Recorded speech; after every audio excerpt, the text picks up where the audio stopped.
Ang sarap sa pakiramdam ang makabalik muli sa lugar natin.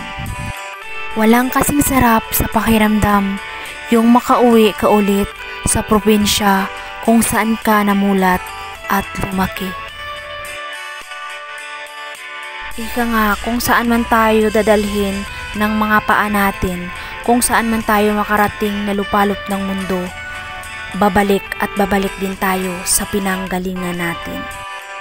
Ganito kasimple ang buhay namin.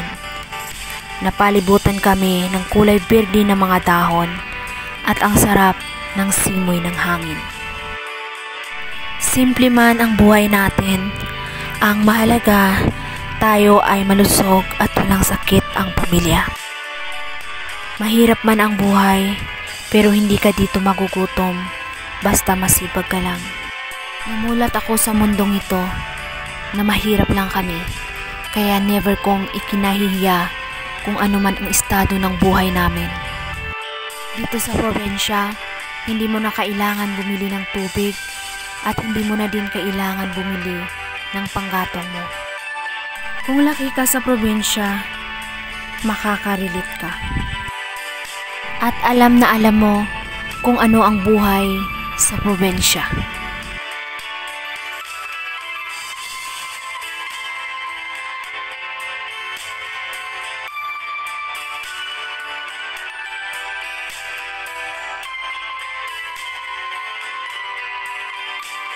At ito nga mga kabeshi, pumunta ako sa bahay ng tiyahin ko. At gusto ko rin makita kung ano ang sitwasyon niya. Kaya pagpasok ka sa loob ng bahay niya, mayroon siyang maliit na higaan, mayroon siyang lalagyan ng mga kanyang panggatong, at ipinakita niya rin sa akin ang kanyang nilulutuan. Diyan daw siya nagluluto sa maliit na kalan. Ang tiyahin ko pala mga kabeshi ay matandang dalaga at namumuhay na mag-isa.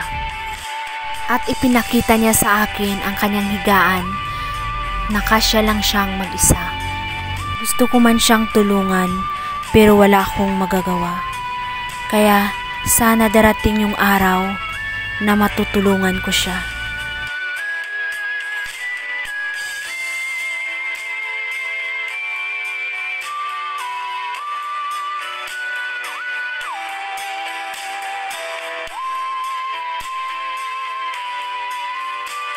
At hanggang dito na lang ang video na ito. At maraming salamat sa walang sawang suporta nyo.